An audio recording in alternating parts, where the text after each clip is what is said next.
Nice to see you. Nice to see you girls. I'm really looking forward to our conversations that we're going to have today because I have a feeling we have similar things regarding our projects and our people that we studied, and I look forward to Yes, I do too. it. So, to introduce myself, I'm Amanda Whitaker. I teach first grade at Compton Elementary. I'm Kim Crawford. I teach second grade at Hendricks Elementary. And I'm Ashley Latazori. I also teach second grade at Still Elementary. So for me, procrastination was my biggest weakness. I had to focus on this because it's something I really struggle with at home, more so rather than at school. Not sure if you guys are the same or different. Yeah, yes. Um, but I enjoy the structure and stuff at school where I keep things organized, but at home I call it organized chaos. And I really feel like, especially this year, it's due to just teaching. This hmm year's teaching has just been hard. Exhausting, um, yeah. yeah. And Yes. going in with the student that I studied, like he's the reason it's been hard. Yeah. um, Seems to so be a yeah, common thing. I've been so mentally taxed that when I come home, I just don't want to do anything and I just avoid all the small things and I really turn it into I'll just do it later. And it's become a bad thing that I've really needed to fix. And so I've really appreciated this project to be able to make me correct it. Yeah. And then my journey is kind of similar. Like I've had a lot of work stress as well, but instead of bringing it out in, the organized chaos, I'm bringing it out with unorganized eating. So I'm doing a whole stress eating journey. Really not about the hunger, but more about the stress and the emotions behind it. So I'll talk to you guys later about, what I decided to do with the journaling and the tracking and all those great things. Okay. I can't wait. Maybe it'll help me too. And then mine kind of goes along with the same. Some of the things I wanted to focus on are on the screen, but the one I chose was my anxiety. I tend to let it get the best of me, especially like with work. Being a teacher, anxiety is always heightened.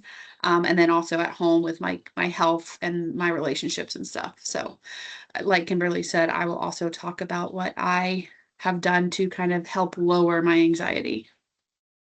Okay. So, kind of like I said, my student that I focused on is a student in my class this year. He has a very large difficulty with anger.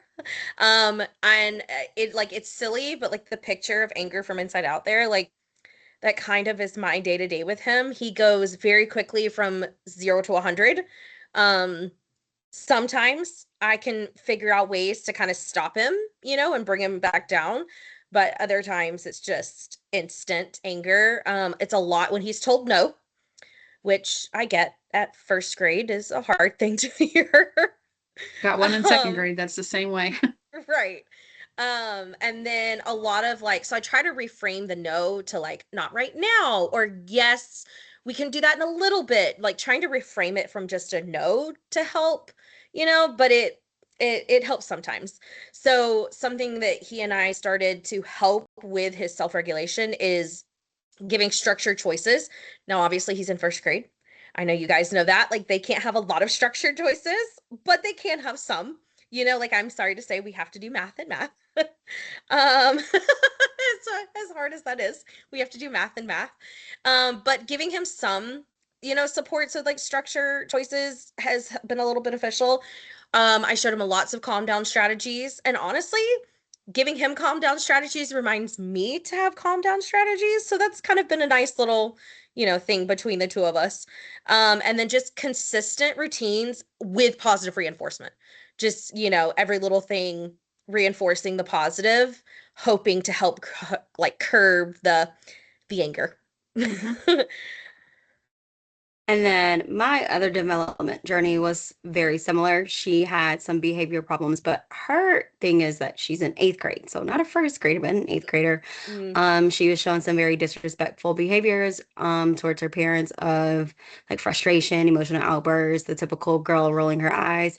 And it was funny because it was like the consequences of like losing technology seemed to improve those behaviors, but so it backwards. was it was temporary. It was like, oh, the phone got taken, so I'm gonna be nice. And then the phone came back and it's like, oh, all of a sudden the behaviors are back. So that's the journey I kind of went down.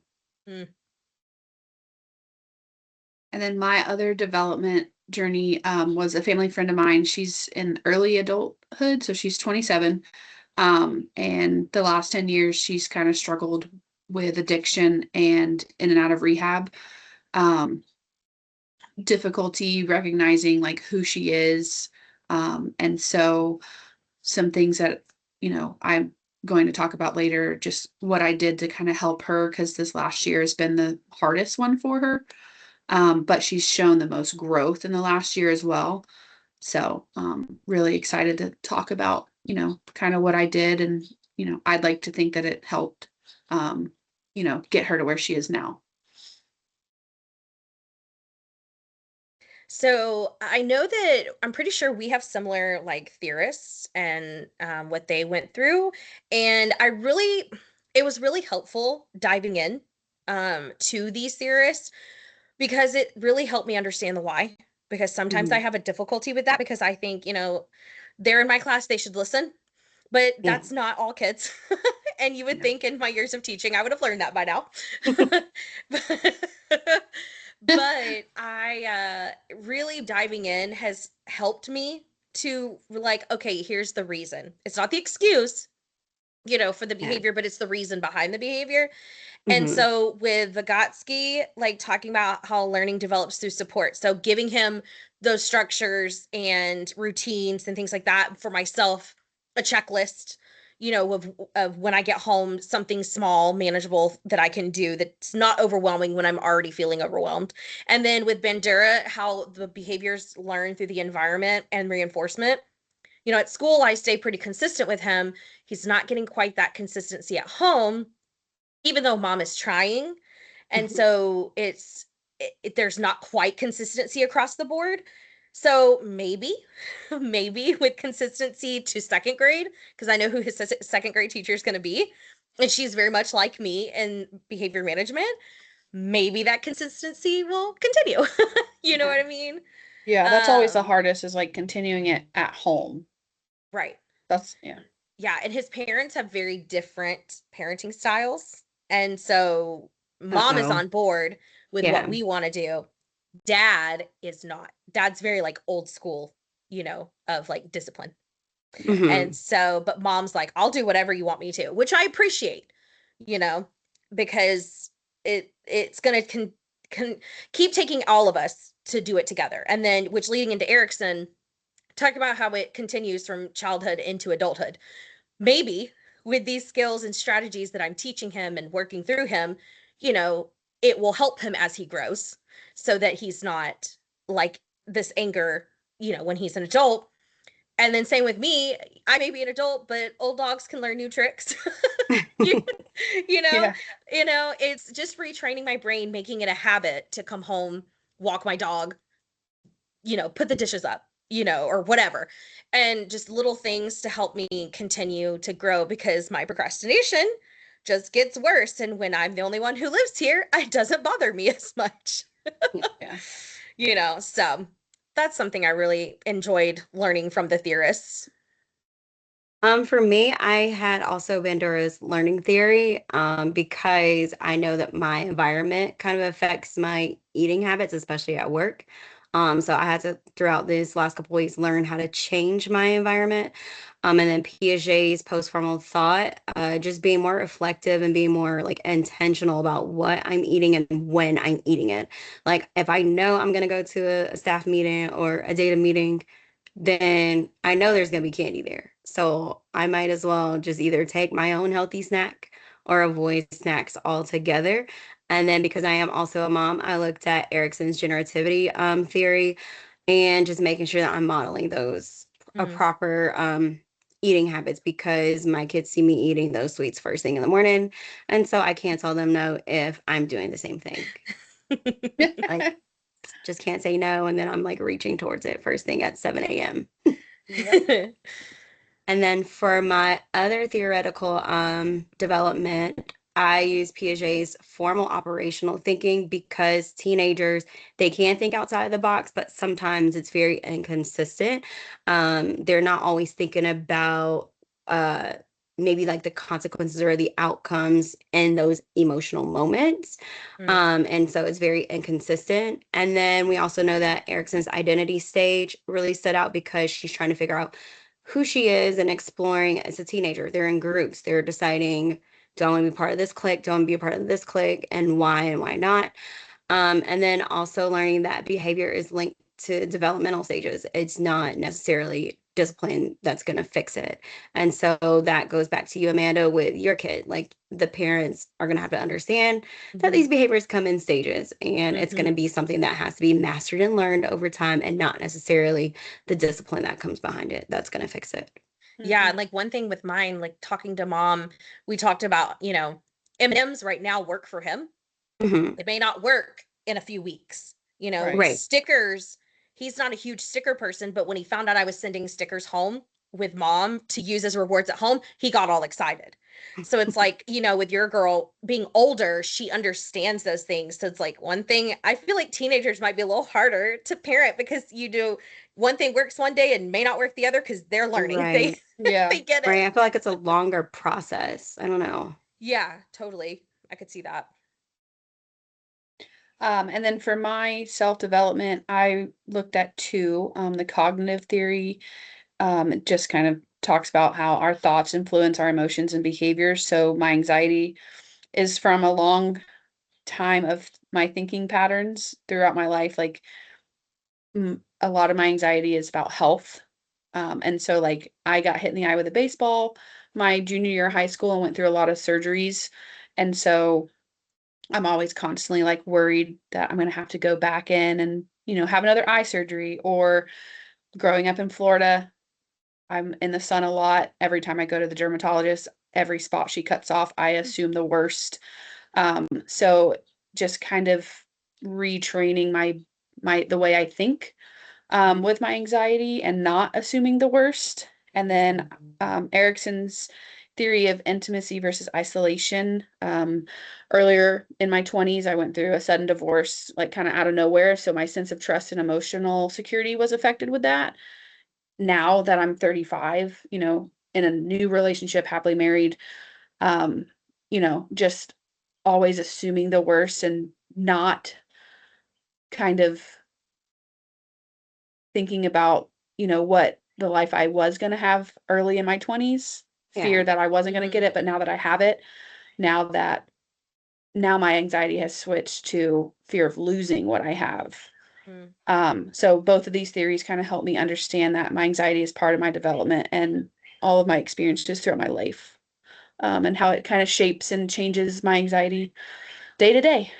Yeah, and you have to retrain 30 plus years of thoughts. Like we have Yes. experiences that happen when we're kids, so it's not Mhm. gonna happen overnight. So Right. it's kind of like you gotta, and I've been doing the same thing, practicing positive thoughts more Yes. often And because yeah. we've had 30 plus years of the bad thinking and the bad experiences. Right. Yeah. And then for my friend who I did my other development on, I use Vygotsky's theory that development is shaped by social interactions and environment. So when she was in high school, she got mixed up with the wrong crowd, and the habit that they were doing kind of affected her in a negative way. And so that's what got her into heavy drugs and alcohol.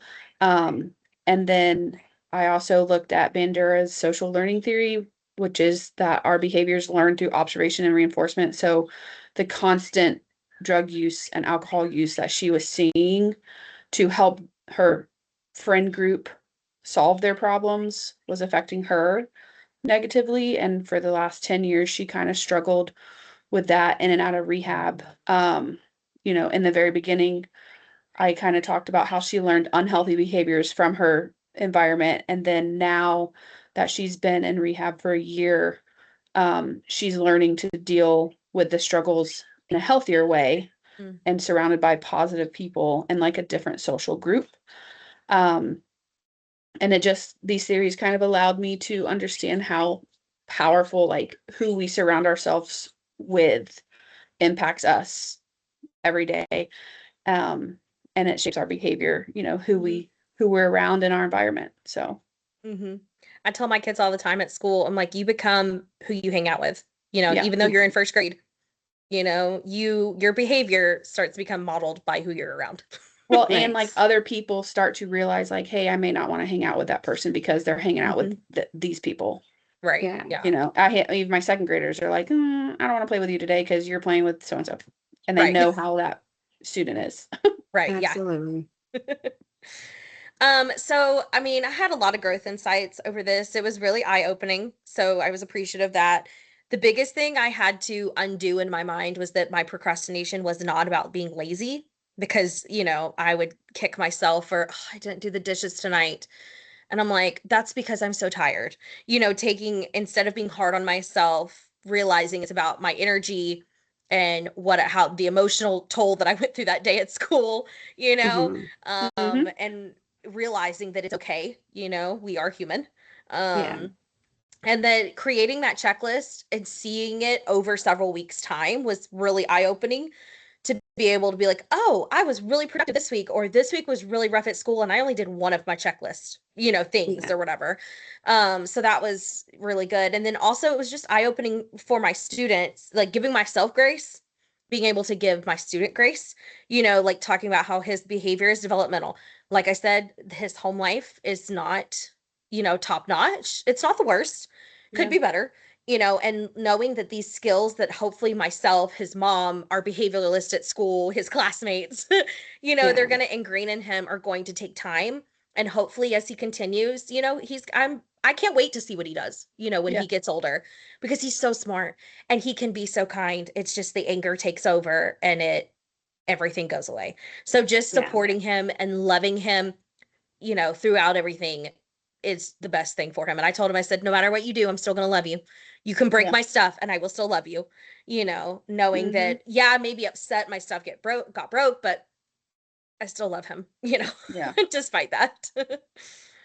and then for me, it was more of really two big pictures was that behavior, you're not going to be able to correct it with just consequences. It needs to be understood. So the whys behind the behaviors, and also your teenagers and your adolescents, your kids, your students, even that are not adolescents, they always are going to need some type of guidance. And then also every change that we want to see is going to be small and consistent steps. So we've explored this with all of our projects, our developmental projects. We're going to see the changes that we want to see. They're going to take time. They're not going to happen tomorrow. They may not happen while we are studying them or they're in our classrooms. It might not happen for a few years. And so that was like the biggest takeaway that I got with these projects. Hmm. And for my growth insights for myself, my anxiety was directly or is directly connected to my thought patterns. So it's not something that just happens. And I'm shifting to like how I respond to the situations instead of assuming the worst. So like kind of taking a step back, thinking, okay, let's take this day by day versus what's going to happen 2 weeks from now. And then for my friend, just reminding her that change doesn't happen overnight with her development and what she's going through. We talked about constant support and consistency with what she does day in and day out and encouragement, and not just because a lot of the over the years people would say, well, you need to do this instead of sitting and listening to her and like, what is she struggling with? Hmm. So instead of kind of telling her what she needs to do and change, it's, meeting someone where they are and listening can be very Hmm. powerful or just as powerful as helping them through a struggle. Hmm. Um, and just reminding her, like, not trying to fix everything right away. That growth, like you guys both said, takes time. And just surrounding herself with a strong, positive support system, can make the world a difference. It sounds like she has a really good friend in you. Yeah. So just some like strategies to take away as we are wrapping up here. For myself, using a timer, knowing that I only have to do something for 15 minutes is very much more manageable than thinking, oh man, I got to do this, then this. And so setting a timer on my phone and then making that checklist makes it small. I keep a whiteboard on my refrigerator so it's easy to like keep it on there, check it off. Um, and then for my student, just like I said, just continuing to love him, have empathy.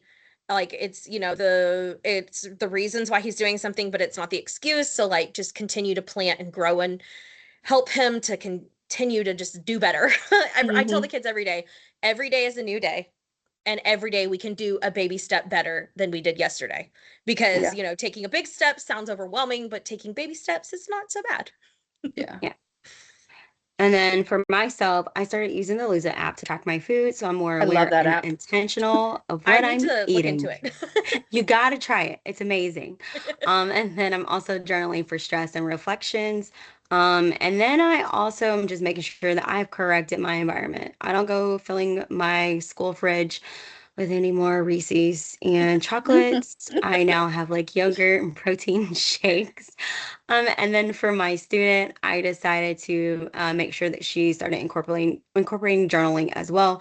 I'm gonna suggest it to her parents, some therapy sessions, just because it's always different to hear advice and things from other adults rather than the parents themselves.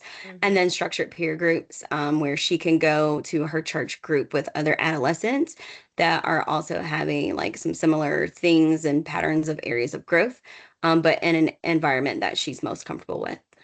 Yeah.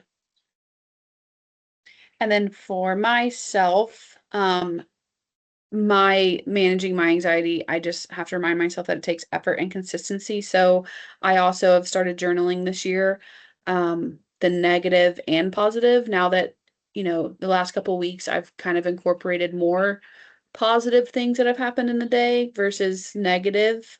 Um, and I also got an aura ring to kind of track my day and like are there certain times a day when I'm more stressed or less stressed, and so being able to look back at that has really helped me. And then on Sundays I take time to like reflect in my journal and on my aura ring tracking to kind of like see how my week went and was there something that happened that might have caused my anxiety to be heightened that day or not. I've also become more aware of my thoughts, what triggers my anxiety. So trying not to look at every spot that I have. And I'm like, oh, do I need to call my dermatologist? Nope, I just went and I'm good, and shifting my thinking patterns, just to more positive, like you guys said. And then for my friend, just again, making small changes instead of trying to focus on what I have to do the next 2 weeks, what do I have to do today to get through the day. And she's been away for a year and she just recently got her phone back. So since she got her phone, we've started, texting back and forth every day. And then when she does come home, we see her and hang out and just try to talk with her. And like I said, listen when she wants to vent instead Hmm. of Mhm. trying to say, well, you need to do this 24/7 all the time. And then helping her break down like her overwhelming struggles into smaller goals. Like, what do you want to set? Like, what goal do you want to set for today or this week or tomorrow? Hmm. And then just reminding her to be patient during the process of all of this that's going on because it doesn't happen overnight. And it's something that she's going to have to learn to deal with for the rest of her life if she Hmm. wants to continue on the positive path that she's on now. Well, I really loved having a talk with you ladies. I feel like we all are on the same page for a lot of things, and I need to start journaling because you two are doing it. So I need It's to great. jump on the bandwagon. It is journaling and coloring. There's some coloring in there too. Yes. I got all kinds of coloring stuff that I don't use. I should do that. I like cut out things in magazines. I put them in my journal, everything. It's like stickers, coloring magazines, Nice. whatever I want to put in it, I just put in it. Yeah. Well, do you have anything else? Any closing thoughts? Anything else to say? Yeah, if they just have any comments or questions about some of the apps or strategies that we're using, they can link them below in our video. Yeah, Yeah, I would love that. absolutely. All right. Well, thank you, ladies. I really love talking to you, and I can't wait to talk some more. Perfect. Thank Bye. you. Thank Thank you. you. See ya.